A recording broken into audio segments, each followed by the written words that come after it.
Paz seja convosco. Quero saudar você que trocou a cama. Trocou a cama pela casa do Senhor. Estava na cama lá, a vontade de ficar. Nem estava boa a cama. Eu acordei mais ou menos às 5, como eu sempre faço. E aí a chuva tinha parado. Eu falei, nossa, parou, né? Aí daqui a pouco caiu de novo. Aí você vê a cama assim, você fala assim, é tão bom ficar aqui, né? Deus fez a cama, não dá para o Senhor falar comigo, não dá para o Senhor falar comigo aqui na cama, não. Cada vez mais as igrejas estão optando pela transmissão dos cultos via internet, para que as pessoas possam ter mais comodidade. Eu sou totalmente contra isso, porque não é a mesma coisa. Não é a mesma coisa.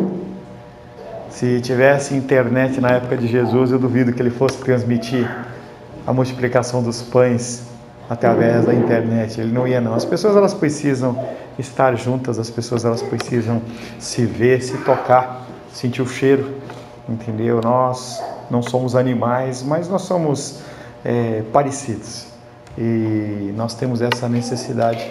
Então, agradeço a Deus pela sua vida, porque você se dispôs a sair da sua casa e vir à casa do Senhor.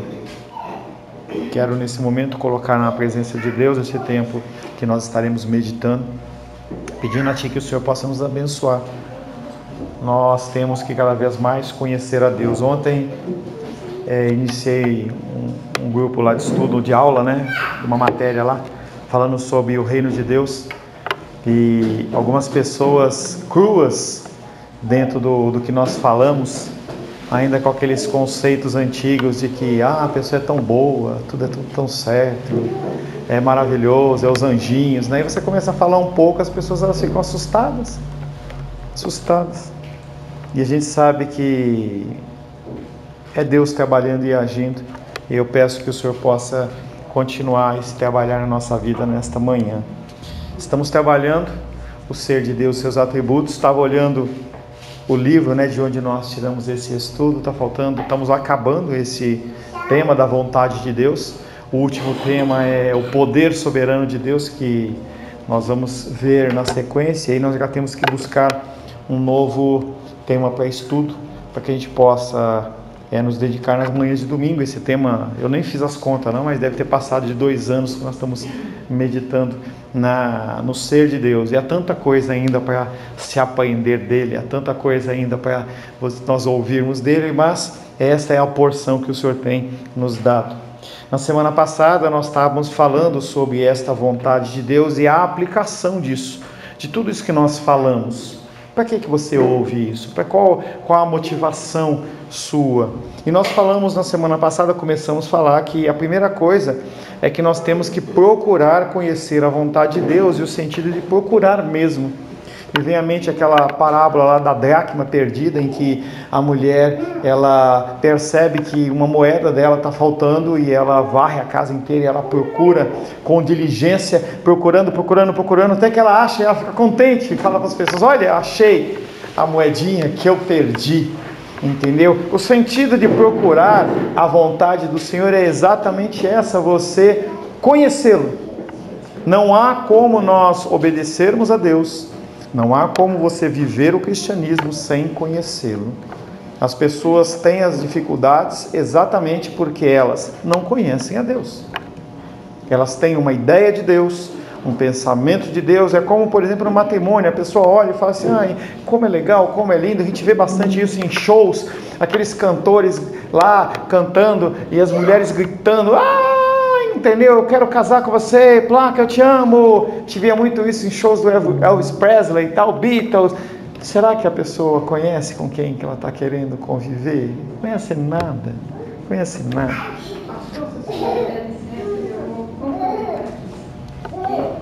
a gente tem uma ideia de Deus assim, como distribui valia, todo mundo sai contente. É quase um Cosme e Damião, né? Todo contente, todo feliz. Eu conheço, meu Deus, possível. Aí não vai conhecer essa profundidade, Então fica com esse Deus superficial o tempo todo. É Deus me perdoa, mas eu fiz isso, mas Deus perdoa mesmo no coração, né? Para ele perdoar, ele conhece isso, né? Aí, desculpa, pastor, interromper sua aula. Não, querida, tranquila. A aula da escola dominical, ela é um diálogo, não é o culto. O culto, o pastor fala e vocês ouvem. A escola dominical é para ter essa interação. Interação sempre pertinente à nossa aula, mas interação pertinente. É a ação de Jó, em que ele olha e fala. Eu falei, ela já coçou ali, ó. Entendeu? Já coçou. É a figura de Jó, que ele tinha a figura de Deus como você está falando. O legal, o distribuidor de balinha, entendeu? E ele procurava fazer a vontade dele, mas depois que ele viu o pau comendo, entendeu? Ele viu as coisas que ele passou. A gente não consegue mensurar a perda dos filhos que ele teve, a saúde, o problema todo que ele passou. E aí ele, depois disso, ele fala assim, oxa, antes eu conhecia um Deus da balinha, agora eu conheço um Deus diferente. Esse Deus é um Deus que eu conheço de andar com ele. Isso é tremendo. Fale, Menise. Não, eu entendi o exemplo da Maria de na questão da profundidade. Mas o exemplo da balinha eu não consegui entender. Um Deus que conclusão. Aqui só tem, as pessoas elas escolhem crer num Deus que é um Deus só amor, não tem justiça, não tem juízo, não tem nada, é só um Deus que está ali para te servir. É o gênio da lâmpada, em que você está sempre falando assim, Deus, me dá, Danoninho. Você só fica, é um Deus só para você te servir, entendeu? É isso que ela está querendo falar. E nós temos que procurar conhecer este Deus, porque o alvo final é ter uma vida prática com Ele. Nós temos que entender que ao conhecer Deus, nós vamos começar a alinhar a nossa vida com eles. Também na semana passada nós iniciamos além de conhecer a vontade, se esforçar por descobrir esta vontade. E começamos com algumas perguntas. E a primeira que nós iniciamos e não finalizamos é: se você tem dúvida que algo é realmente o desejo do seu coração e você não sabe se aquilo é da vontade ou não de Deus, você pode fazer algumas perguntas a Ele. E aí essa pergunta muitas vezes ela é retórica, porque você vai buscar a resposta nas Escrituras. Não tem que necessariamente você ouvir um profeta, não tem necessariamente abrir os céus, não tem que necessariamente você ouvir a voz audível de Deus, mas as Escrituras elas te dão esse entendimento. E quanto mais você caminha, mais você fica sensível a esse tipo de resposta. A primeira pergunta é legítimo o que eu quero fazer? É permitido o que eu quero fazer? Esta é uma pergunta muito importante. Às vezes essa pergunta define nossa situação, porque o que é contrário à lei não deve ser feito. E aí nós estamos falando de lei humana e nós estamos falando de lei divina. E aí se você tem algo que você deseja fazer, aí eu desejo desviar um dinheiro do fundo de pensão do pessoal da CAESB, e eu estou com essa vontade. Primeira pergunta: a lei permite? A lei dos homens permite. E a lei de Deus? E isso já é um grande balizador para você saber se você pode ou não fazer uma coisa. Se existe algum preceito na lei humana ou divina contra o que você pensa fazer, então certamente você não deve fazer. Se a palavra de Deus está dizendo não faça, não faça. Não há oração, não há tempo do monte, não há nada disso, já há uma afirmação. Nenhuma ação que é contrária à clara palavra de Deus pode ser legítima para o cristão. Há alguma possibilidade em que Deus te dá aval para que você desonre o seu pai e a sua mãe? Não. Mas ele é bêbado, ele é mulherengo, ele é violento? Não. Se você desonrar, você está cometendo um pecado contra o Senhor. Independente do seu pensamento, e honrar não quer dizer conviver, honrar não quer dizer aceitar, honrar está querendo dizer o quê? Manter a honra. É o meu pai, é a minha mãe, são pessoas que me criaram, têm as suas lutas, têm as suas dificuldades, eu não concordo com o que eles estão falando e fazendo, mas são meus pais. É difícil isso. Eu não vivi num lar abusivo. Mas se você viveu num lar abusivo, ou se alguma pessoa viveu num lar abusivo, é complicado. Mas é o que as Escrituras comandam. Nenhum apelo à liberdade espiritual ou às circunstâncias providenciais jamais pode tornar o que é eticamente errado em qualquer coisa que não seja pecaminosa, e nós podemos agravar a situação. Um ente querido está em coma, padecendo, você pode desligar os equipamentos ou não? Você entende como é difícil? Se você for começar a pensar em ética, em especial ética cristã, é complicado. A criança está no ventre da mãe, já foi detectada uma série de anomalias, a criança está padecendo, a mãe pode morrer, quer dizer que eu posso abortar? São decisões que eu espero que você nunca passe, e nem eu, mas que a palavra de Deus é bem clara. O cristão é livre somente para amar e obedecer a Deus, nisso você tem liberdade. Você pode amar e obedecer a Deus sem medida. E o próximo, sem medida. Se você quiser dar as suas roupas do corpo e ficar andando maltrapilho, você pode fazer isso. A palavra de Deus não impede que você faça isso. Ter tempo de oração, não há regra. Tempo de meditação, não há regra. Essas são as duas coisas que você tem liberdade na palavra: amar a Deus e ao próximo, e buscar a figura do Senhor. Pastor, agora, nessa questão de honra que você está falando, dos pais, mas assim, ampliando para a questão de honra para as autoridades e hierarquia sobre Mesma coisa. Eu sei, mas assim, é aquela questão que você estava falando um pouco antes.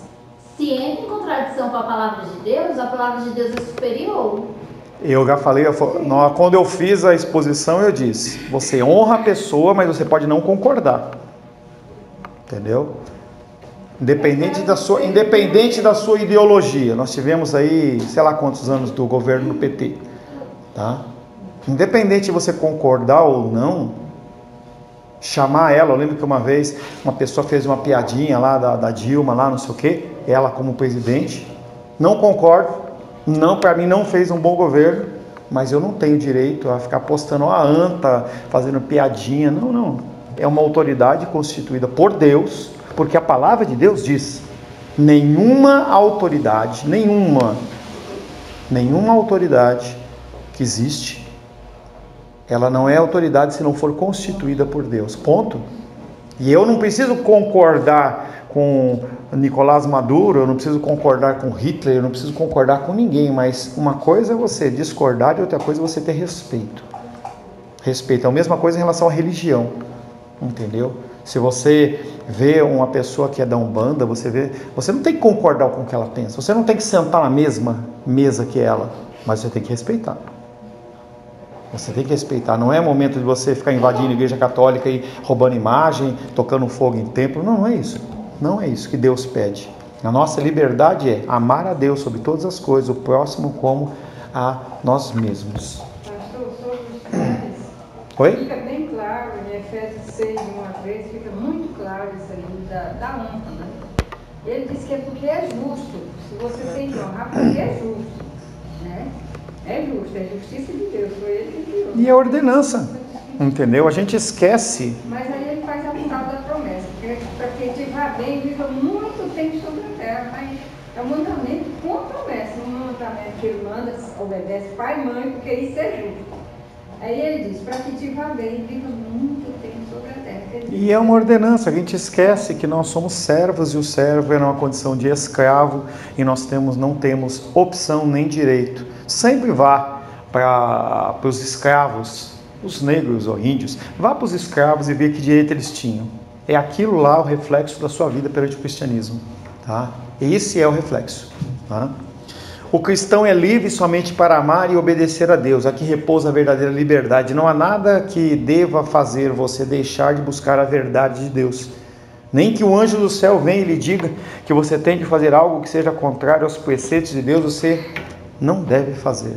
Se um anjo, o Senhor lhe traz um extremo. Se aparecer um anjo, nunca vi um anjo, sempre quis ver anjo, entendeu? As pessoas falavam, olha, eu vi, o quarto encheu de luz, tal. Ixi, eu passei muitos anos da minha vida buscando isso, em tudo quanto é lugar, em praia, em monte, eu queria ver, nunca Deus mostrou um anjo para mim, mas... Não sabe se ele, não sabe se ele usa biquíni. Não sei. Aí a gente, se eu visse, eu ia fazer xixi na calça, de medo. Tá? Mas se um anjo aparecer e falar assim, olha, não é esse caminho, é outro, você vai lá e fala, mas tá diferente. Não, mas Deus me deu uma mensagem aqui e agora mudou, não é mais assim. Nem se um anjo aparecesse, nem algo sobrenatural. Deuteronômio 3 é muito claro em relação a isso. Ele fala assim, que mesmo que a pessoa te leve, um ser humano te leve a uma bênção, a te prometer algo e isso acontecer, você está com câncer, o teu braço está amputado, ele nasce, aconteceu uma coisa sobrenatural, mesmo se a pessoa fizer e falar assim, vá após outros deuses, mata o cara, entendeu? Então não há nenhuma possibilidade de algo que venha mudar as escrituras e falar assim, não, o melhor não é isso, agora vá fazer isso, não, negativo. Então, a primeira pergunta é legítimo o que eu quero fazer? Essa é uma pergunta que você tem que gravar no teu coração. Quando você pensar em ter uma vida cristã, o orar sem cessar, por exemplo, é algo desse naipe, em que você vai fazer uma coisa e você para. Sua mente está ligada com Deus. Ela vai acender a luzinha, não sei se alguém falou aqui, acende a luz e fala assim, opa, alguma coisa está errada. Será que é lícito o que eu quero fazer? Será que é lícito? Estava lá na cama, ai que vontade de eu ficar na cama. É lícito eu deixar de ir na casa do Senhor e ficar na minha cama? O que eu faço? Levanto. Segunda pergunta, traz edificação para mim o que eu quero fazer? Me edifica. Não é me deixar feliz. Não é eu ficar feliz, não. Te edifica. Edificar é te aproxima de Deus. Com aquela ação, com aquela palavra, com aquele pensamento, você vai ficar mais próximo de Deus. Eu tenho visto muito na internet uma seguinte frase assim, que hoje eu vi e eu fiquei pensando. Só se aproxime de quem te leva para perto de Deus. Eu fiquei olhando para essa frase, parece muito piedosa, mas eu fiquei imaginando Jesus. E se Jesus tivesse ficado só perto de quem levasse ele para Deus? A gente estava no inferno. Quando ocorreu de Jesus Cristo estar junto dos doentes, junto das pessoas enfermas espiritualmente, que os fariseus olharam para ele e falaram assim, olha, por que ele está no meio dos pecadores? E ele falou, eu não vim para os sãos, eu vim para os doentes. Então uma frase como essa na internet, cuidado, tem um caráter de piedade, mas na verdade está fazendo o quê? Não ama o próximo como a ti mesmo, não ama a si mesmo. Traz edificação para mim o que eu quero fazer. Em outras palavras, você podia perguntar, o que eu vou fazer? Melhora o meu relacionamento com Jesus Cristo? Melhora o meu relacionamento com outras pessoas? Me faz crescer em maturidade? A maturidade ela não vem através do algodão doce. A maturidade vem através do amargo. É assim que casais crescem. É assim que nós crescemos, no meio da adversidade. Se assim não fosse, Mateus capítulo 4, então Jesus foi conduzido ao oásis para poder se alimentar de uma maneira regalada e então ser tentado pelo diabo. Ele foi conduzido ao deserto. Você só cresce no deserto. O povo de Deus cresce em tamanho quando há luta. Vai lá nas igrejas da África, vai lá nas igrejas do Oriente Médio, vai lá nas igrejas da Coreia e você vai ver o grau de cristianismo que essas pessoas têm, o grau de comprometimento que essas pessoas têm, chegando ao ponto de se encontrar em esgoto, se encontrar em cavernas, ter uma folha de papel da Bíblia e a pessoa ela lê aquilo ali com tanto afinco, porque ela sabe se aquela palavra não vai chegar de novo nas mãos dela, ela tem que decorar. Por que essas pessoas crescem? Perseguição. Por que o nosso cristianismo está desse jeito aí? O cara inventa uma coisa, e coach, e não sei o quê. Por que a nossa igreja está assim? Porque nós não temos lutas. A nossa luta, a nossa preocupação é: será que eu vou comprar um pãozinho lá e o pãozinho ele vai estar clarinho como eu gosto? Essa é a preocupação nossa. Nós não temos problema de água, nós não temos problema de luz, nós não temos problema de coisa nenhuma. Nós oramos por chuva, mas Brasília não tem problema de chuva. Não tem problema. Nós não temos problema. Se você for mensurar os seus problemas em relação aos dos outros, você fica com vergonha. Eu falava com uma pessoa há alguns dias que estava reclamando, e eu falei para a pessoa assim: você só precisaria uma semana de agarrão. Uma semana. Ou de algum hospital desse público assim, em que a pessoa não tem o cuidado, não tem o amor, não tem o medicamento, falta isso, falta aquilo, a pessoa está lá urinada e ninguém vai lá te acudir, e você não tem onde ficar deitado, tem que ficar sentado. É uma semana. A pessoa fala: opa, eu estou numa condição muito boa, eu estou bem demais. Será que o que eu quero fazer traz edificação para mim? Romanos 14:14. Helena, Romanos 14:14. Você pode ler para a gente, Helena? Romanos 14:14.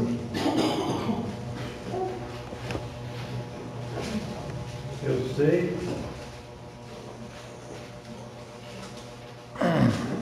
Pode ler. Eu sei e estou persuadido no Senhor Jesus, de que nenhuma coisa é de si mesma impura, salvo para aquele que assim a considera, para esse é impura. Nós temos que tomar um cuidado em relação a chamarmos coisas de impuras quando elas não o são. Então, quando nós vamos crescendo no cristianismo, muitas vezes a gente começa a inventar parâmetros que não estão nas Escrituras.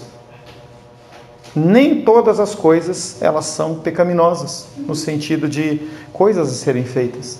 Porque senão você entra numa vertente em que de tudo é para o diabo. Tudo é do diabo, e você não pode fazer nada. Você está num mundo lindo e maravilhoso como esse Brasil nosso. Não, eu não posso ir para a praia, porque é pecado. Eu não posso ver um esporte, porque é pecado. Eu não posso fazer nada, porque não é pecado. Nós temos que tomar cuidado, porque esse tipo de ação também nos afasta de Deus. Nos afasta do convívio com os irmãos. Você passa a ser uma pessoa chata. Você passa a ser uma pessoa intolerante.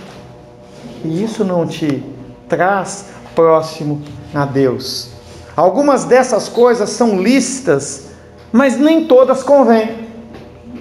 1 Coríntios 10:23 fala: todas as coisas eu posso, eu sou livre. Você tem liberdade, mas nem todas me convêm.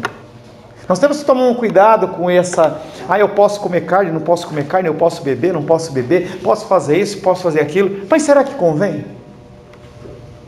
Algumas coisas, e eu falei todas, não são todas, algumas. Algumas coisas não são apresentadas como pecaminosas e não o são. Mas se você praticar perante o irmão que é fraco na fé, o que acontece é, ele tropeça e cai. Então aquilo que eu estou fazendo, primeiramente, ele me traz perto de Deus.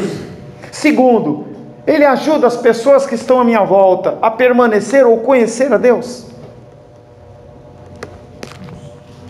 Os cristãos deveriam aplicar esse critério bíblico a muitas atitudes que devem tomar, quando não possuem um mandamento específico sobre determinados assuntos, por exemplo, bebida.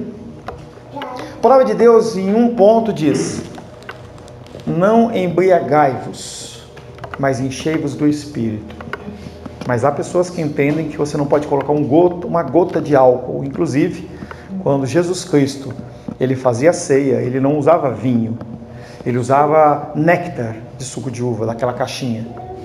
Ele ia lá no supermercado Extra e comprava a caixinha. Não, ele tomava vinho e era alcoólico. O que você não pode fazer é se embriagar. Independente se você gosta ou não gosta, dependendo da pessoa, se você beber um vinho perto dela, você escandaliza ela. É lícito você beber alguma coisa sem se embriagar? Sim. Mas dentro de um contexto cristão, será que você não vai escandalizar pessoas? Então é não. Não há uma tabela, não há uma regra. E você tem que entender isso. E quanto mais você cresce espiritualmente, mais você fica, tem limites menores. Então pode ser que a gente se encontre numa festa e você esteja tomando uma cerveja, não há problema nenhum. Mas se eu tomar, na presença de vocês, muitos vão ficar escalados. O pastor está fazendo isso. Fale. O barulho do meu ouvido não ouviu. Você disse que é lícito beber e embriagar sem se... Não, é lícito você ter o consumo alcoólico sem se embriagar. O condenado é não se embriague ao ponto de você perder as suas faculdades. A pessoa fica tonta, não se falar e não sabe o que está falando. E isso é o problema. Mas, perante cristãos que têm outras doutrinas e ideologias, ou que são fracos na fé, ou que não conhecem Deus, você tem que se abster em prol deles. Fui dar uma aula lá em Palmas, há um tempo atrás, e aí a pessoa, era uma igreja, Assembleia de Deus. A pessoa podia, literalmente, naquela igreja, adulterar, ter relação sexual ilícita, mas não pode beber. Se você falar de bebida, as pessoas ficam escandalizadas. Eu vou fazer piada disso? Eu vou tomar? Não. Eu tenho que respeitar a fragilidade do meu irmão. Primeiro, é legítimo o que eu quero fazer? Fale. Mas como que essa igreja poderia adulterar?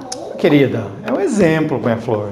É um exemplo simbólico, dizendo para você que eles têm aquilo em tão alta conta que um pecado muito mais sério dentro do nosso entendimento, eles deixam de lado, mas olham para aquilo como grave. Não é que eu estou falando que eu pode adulterar, não tem uma placa na igreja, nada disso. Tem uma vertente da Igreja Madureira Assembleia que eles permitiram tipo divórcio por falta de afeto. Alguma coisa assim. Não conheço. Tem chamado que pode, passou lá, usou, enjoou e tal. Se não tiver um motivo mais sério mesmo. E aí nós vimos, se está fora das escrituras, mas o que a pessoa faz? Cria uma coisa, por quê? Por que a pessoa criou isso? Porque deveriam haver muitos o quê? Pessoas que tinham esse problema. Aí o que eu faço? Adequo a lei, a palavra, para que você se sinta bem e continue comigo. Fale. Eu acho que não só essa questão do vinho, mas às vezes, dando o exemplo também, questão de um alimento. Então assim, você tomar um vinho, mas se aquilo começa, você fazer contínuo, você vai, seja um vinho ou seja um alimento, você vai se viciando. Se aquilo começa a te escravizar, aí já entra num pecado. Porque, tudo bem, nunca não falei nada disso. Sei lá, um alimento, você começa a se tornar escravo daquilo. Qualquer coisa. Isso que eu tô dizendo. Líquido, bebida, ato. Se você gosta de ver um futebol, mas você não pode deixar de ver o Mengão em nenhuma situação. Morreu a tua mãe, você vai lá ver o Mengão. Essas coisas, que nem um rapaz faleceu, a mãe a sogra de um amigo meu, de uma igreja. E aí ele falou que estava lá, morreu em casa, o filho chegou, olhou, mamãe morreu, né? Bom, eu tenho que trabalhar. Tá errado, alguma coisa tá errada, tá? Traz edificação para mim o que eu quero fazer. Segundo, será de grande ajuda para os outros o que eu devo fazer? Eu vou fazer com que aquelas pessoas cresçam com a minha atitude? Será que o teu pensamento, a tua ação, ela vai levar pessoas mais próximas de Deus?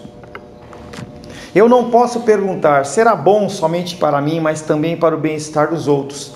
Tratando dos limites da liberdade cristã, nós temos 1 Coríntios 10, 24 e 33, não precisa abrir, que é o texto que nós já trabalhamos sobre você não escandalizar o irmão.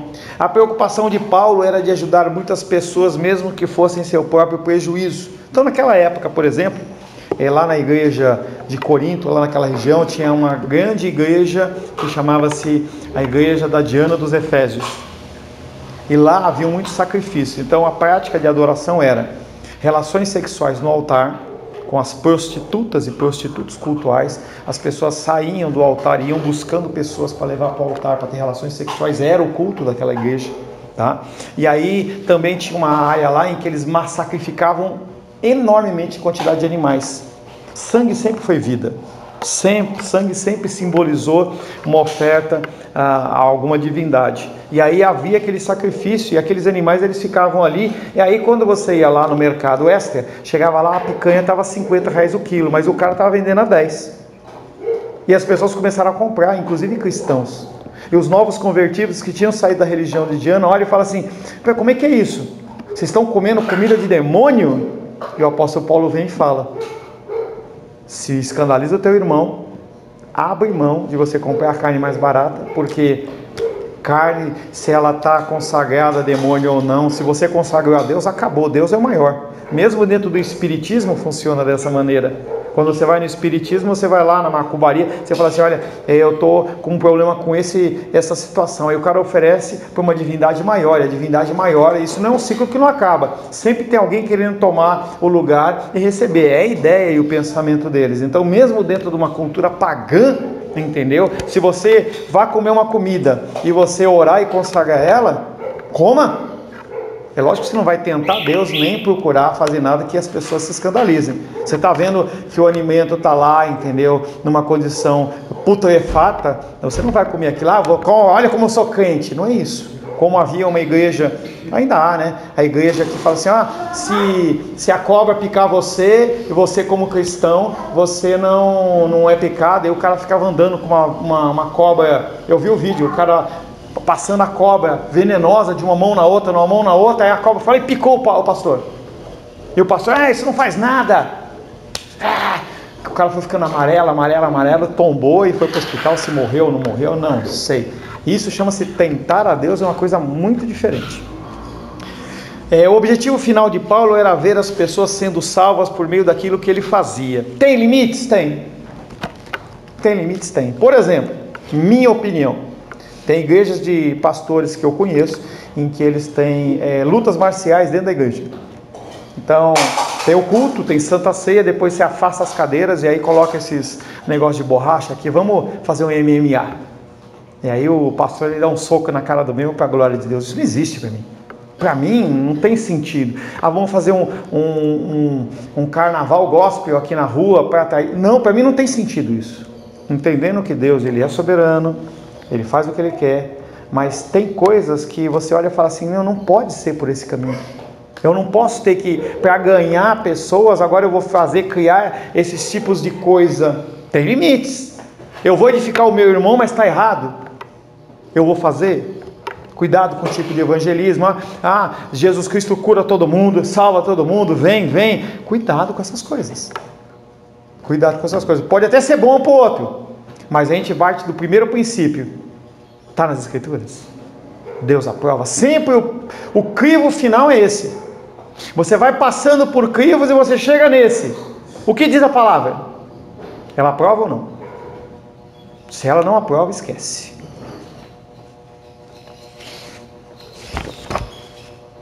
Há perigo de eu me tornar escravo no que eu quero fazer, que foi o que a Miris falou. Poxa, o que eu estou fazendo não tem problema. As Escrituras não condenam. Não há problema nenhum. Eu faço com uma certa frequência. Mas será que isso pode estar te escravizando? Qualquer coisa. Há certas coisas que não são más em si mesmas, como já dissemos, mas é possível que você comece a fazê-los e depois não consiga mais parar. Até a pregação do Evangelho. Você pode se tornar escravo disso. Esse pastor, que estranho. Me dá um exemplo. Tem um pastor amigo meu, conhecido nosso, em que ele pregava o Evangelho todo dia, toda hora, todo momento. Ele comprou inclusive uma carretinha para engatar no carro dele e colocou do lado assim uma frase de um pastor já falecido, David Wilkerson, em que ele falava assim: a minha paróquia, a minha igreja são os céus. Lindo. E aquele homem pregava no metrô, pregava nos ônibus. Você chamava ele ia com a carretinha e pregava. Só que ele tinha esposa e tinha filha. E a esposa, uma pessoa muito bem remunerada dentro do serviço público: meu querido, vamos sair para jantar comigo? Não posso, tenho que pregar a palavra. Meu querido, vamos sair comigo fazer uma caminhada? Não posso, tenho um culto. Não posso. A filha foi nascendo, foi crescendo, foi ficando com raiva, com ódio, se perdeu, e ele continuou naquilo. Chegou uma hora que ela arranjou alguém, não é certo, não reagiu corretamente, arranjou alguém, se separou do cara, o cara abandonou o evangelho, foi para a bebida. Por quê? Aquilo que ele estava agindo era um vício para ele, era uma obrigação. Deus não coloca esse jugo no nome de ninguém. Por isso que você precisa sempre de alguém para te ajudar. Eu lembro que no início do aconselhamento bíblico eu cheguei a atender mais de 16 pessoas por semana, de 1 a 2 horas cada pessoa, dava mais de 30 horas por semana. E Rosângela falava, vamos fazer tal coisa? Estou cansado. E eu estava cansado, emocionalmente, espiritualmente. Aí Deus foi me apertando. Tem limite, tudo tem limite. Há certas coisas que não são más em si mesmas, como já dissemos, mas é possível que você comece a fazê-las e depois não consiga parar. Eu começo a doar os meus bens para os pobres, a minha esposa vai abrir o armário e não tem comida. Extremos. Há muitos cristãos que têm sido escravizados por coisas que não são más em si mesmas, mas que vêm, em última análise, trazer malefícios para eles mesmos e para os que convivem com eles.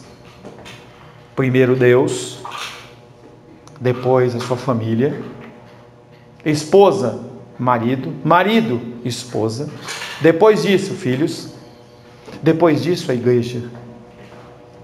Igrejas que têm curso segunda, terça, quarta, quinta, sexta, sábado, domingo, de manhã, de tarde, de noite. A pessoa não pode parar. Se ela faltar um culto, ela está em pecado. Se Jesus Cristo voltar, ela vai para o inferno. Não é bíblico. Não está nas Escrituras. É um prazer estar na casa do Senhor. Mas o dia do Senhor é domingo. Ou um outro dia que você tenha. Separe um dia e adore a Deus. Adore intensamente ao Senhor. Tenha o teu tempo de descanso. Não é dia de você passar pano da casa. Não é dia de você encher laje. Não é dia de você fazer nada. A não ser se o teu próximo precisar de auxílio. É o amor e a misericórdia. Mas é bíblico essa hierarquia? Claro que é. Eu Aí depois eu vou te dar referências bíblicas. Tem muitas referências bíblicas. Porque quando você fala de família, se eu, casado com Rosângela, primeiro eu tenho que não viver para mim, eu tenho que viver para ela. Eu não tenho direito a absolutamente nada. Os filhos, eles são fruto do Senhor, mas eles não estão acima da minha esposa. Literalmente, se alguém tiver que morrer entre Rosângela e Luísa, morre a Luísa. Se tiver que morrer alguém, morre o filho. E você olha, e você começa a observar nas histórias bíblicas que quem morre é os filhos, não são os pais. Você vê a condição de Jó, por exemplo, você vê que morre os filhos e a esposa está lá. Mesmo ela amaldiçoando Deus, ela está lá. É uma coisa estranha, mas é assim que Deus fala. A vida do casal é como Deus, ele entra naquela aliança, mas o filho ele não está nessa aliança de união do casal. E muitas vezes as pessoas elas têm os filhos, idolatram os filhos. É tudo para o meu filho.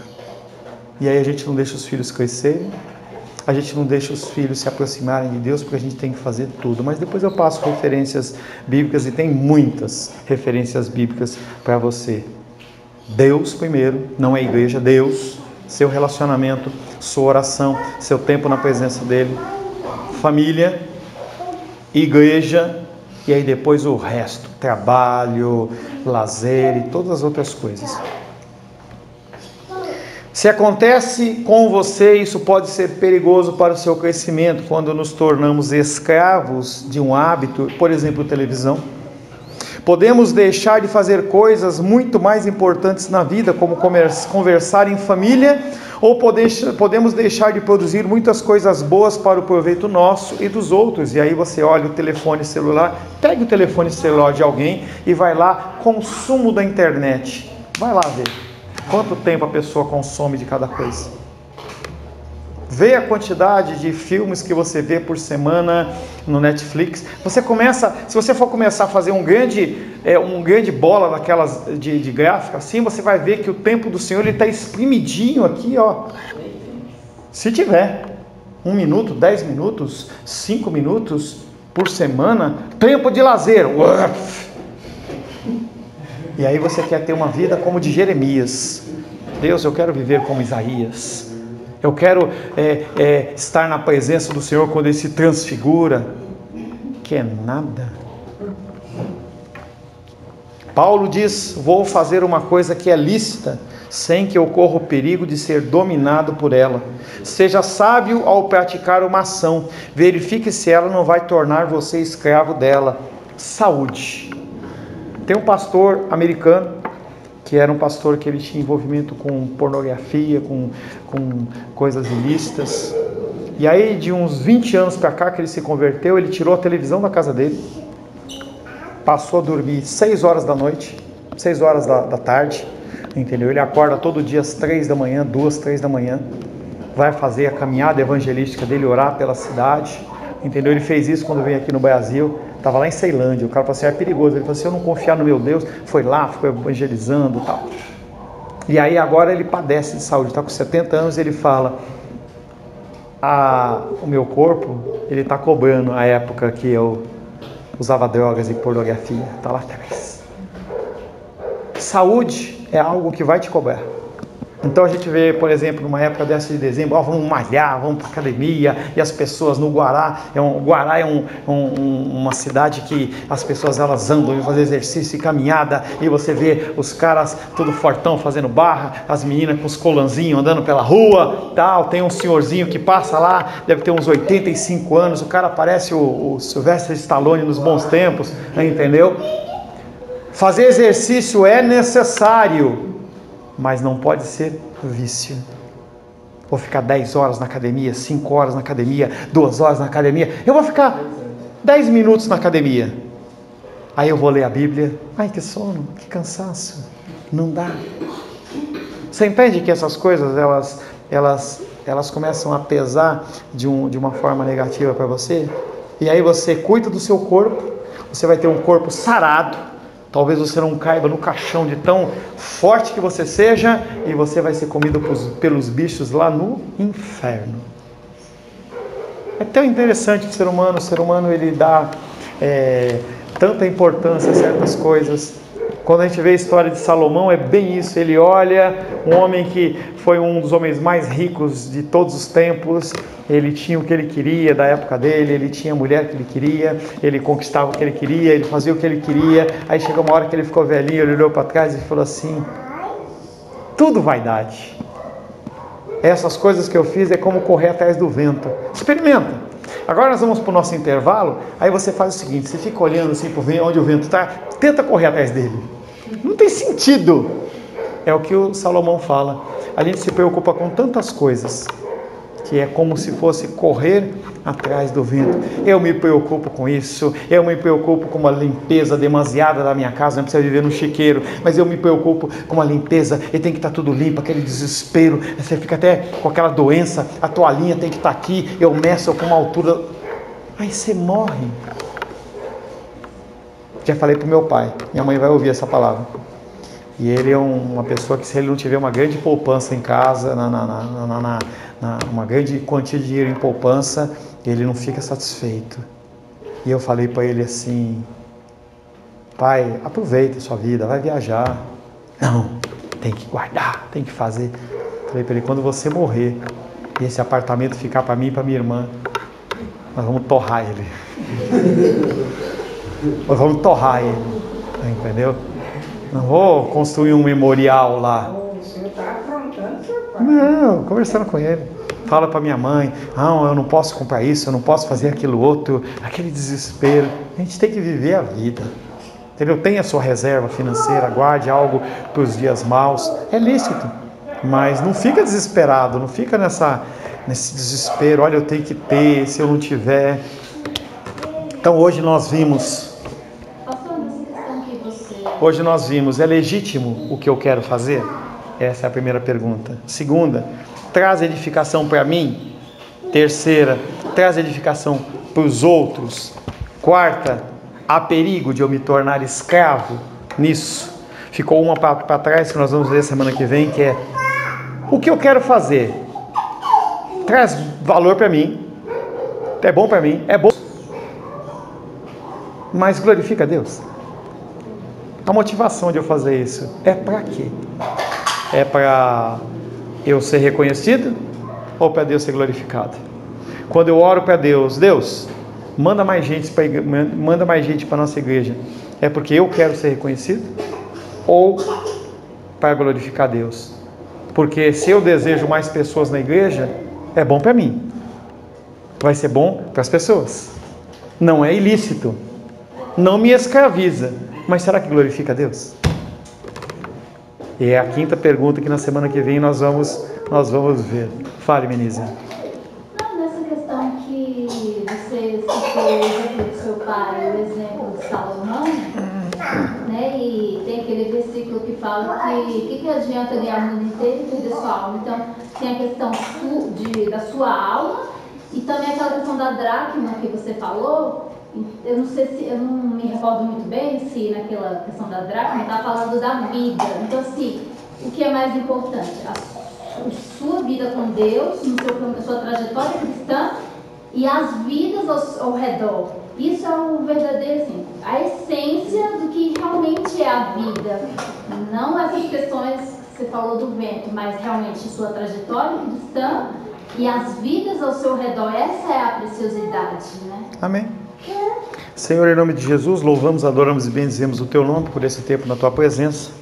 Que essas perguntas e outras fiquem gravadas em nosso coração para que nós possamos, Pai, em meio a dúvidas, nós possamos realmente decidir por coisas que glorifiquem, exaltem e bendigam o Teu santo nome, Pai. Te louvamos, te adoramos e bendizemos em nome de Jesus. Amém. Glórias a Deus.